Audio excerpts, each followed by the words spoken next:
নমস্কার, আজ আমি উপস্থিত হয়েছি ত্রিপুরা রাজ্যের উদয়পুর শহরে অবস্থিত দেবীর 51 শক্তিপীঠের মধ্যে একটি দেবী সতীর মন্দির।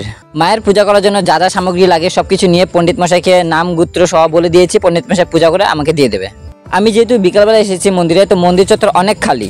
এটা হলো দেবীর গর্ভগৃহ মন্দির। এবার বলি এই মন্দিরে আপনারা কিভাবে পৌঁছাবেন। বিমান, বাস, রেলগাড়ি এই তিনটা সুবিধা প্রয়োগ করে আপনারা এই মন্দিরে পৌঁছাতে পারেন। এবার বলি মন্দিরের ইতিহাসের বিষয়ে। 1501 খ্রিস্টাব্দে মহারাজা ধনমাণিক্য এই মন্দিরের প্রতিষ্ঠা করেছিলেন এবং দেবীর 51 শক্তিপীঠ হওয়ার ফলে এই মন্দিরে সব সময় ভক্তের ভিড় লেগেই থাকে। মন্দিরে এখন নতুন করানোর কাজ চলছে।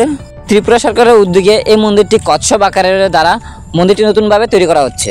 এই মন্দিরে দেবীকে ত্রিপুরাশ্বরী রূপে পূজা করা হয়, আর এই ত্রিপুরাশ্বরীর নাম থেকেই ত্রিপুরা রাজ্যের নামকরণ করা হয়েছে। তাহলে চলুন সবাই মিলে মাকে দর্শন করি।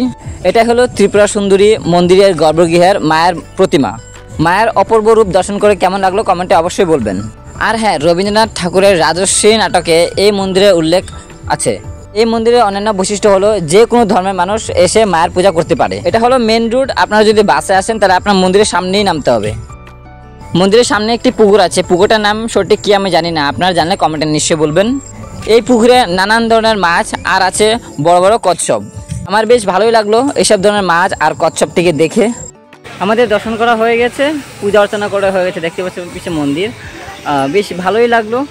আমি প্রতিবারই যখন ত্রিপুরাতে আসি তখন মাকে আমি দর্শন করি, বেশ ভালো লাগে মাকে দর্শন করে।